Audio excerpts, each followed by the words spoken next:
Bailey Wright, the defender who stands between Sydney FC and glory. Bailey Wright is no stranger to the art of defensive resilience. With 29 caps for the Socceroos, this Melbourne-born defender played a pivotal role in one of the most memorable moments in Australian football history. The nail-biting 1-0 victory over Denmark in the final group match of the Qatar World Cup, a win that propelled Australia into the knockout stage.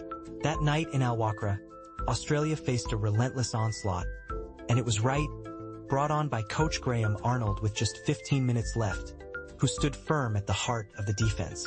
Whenever his nation has called upon him, Wright has answered the call, not only in Qatar but also during the crucial playoff victories against the UAE and Peru that paved the way to the 2022 tournament.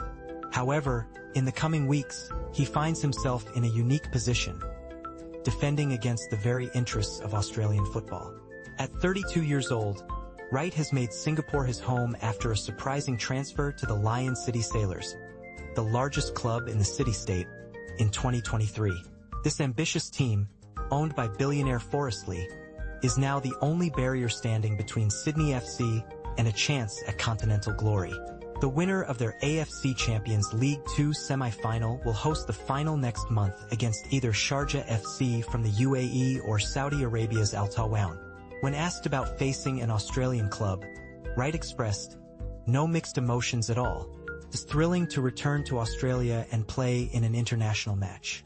It's a semi-final against an A-League club that I've never faced in a competitive game before.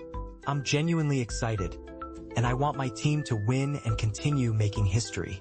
However, luck has played a role in Lion City's journey to this stage of the competition. After suffering a heavy 6-1 defeat to Sanfrecce Hiroshima in the first leg of their quarterfinal, it was revealed that new signing Valère Germain, who had just joined from MacArthur, should have been serving a 3-game suspension from the previous season's AFC Cup. Fortunately for Lion City, the oversight was caught and the result was overturned, granting them a 3-0 victory by default. They then managed a commendable 1-1 draw in the second leg, showcasing the defensive tenacity that Wright embodies, and now they are eyeing a repeat performance against Sydney FC. This upcoming match should serve as a warning to Sydney FC as they prepare to travel to the humid climate of Singapore for the first leg of their semi-final. With temperatures expected to soar above 32 degrees Celsius and humidity levels reaching 80%, this trip will challenge even the most seasoned teams. The added factor of playing on a synthetic pitch at the compact Jalan Besar Stadium has proven to be a stumbling block for many teams in the past. Lion City has already made waves by defeating the Korean powerhouse Jeonbuk Hyundai 2-0 in 2023, and they have also taken down Chinese side Zhejiang in this year's Asian Champions League, along with Thai teams Port FC and Muangthong United. Sydney FC is well aware of the difficulties posed by playing in Southeast Asia, having narrowly escaped the oppressive conditions in Thailand back in February, where they required extra time to overcome Bangkok United. Wright understands the significance of home advantage and is determined to make the atmosphere as challenging as possible for Sydney FC. "We'd like to think that for teams coming to Singapore, we've made it a difficult place to come," he stated. "We've had some fantastic results here. We thrive on our home support, and the warm weather is always a factor. It takes time to acclimatize.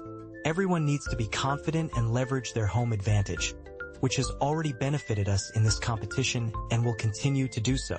We expect a great turnout, likely one of our largest crowds. I'm sure they'll rally behind us, as this is one of the biggest club matches a Singaporean team has ever played here." While Lion City will need to be at their defensive best to counter a Sydney side boasting talents like Douglas Costa, Joe Lally, Adrian Sajesic, and Patrick Klimala, it would be a mistake to view them solely as a defensive unit. They possess significant attacking threats, including former St. Pauli and PEC Zwolle striker Leonard Thij, former PSV and Netherlands international Bart Ramsler, and former Club Brugge and Standard Liège winger Maxime Lestienne.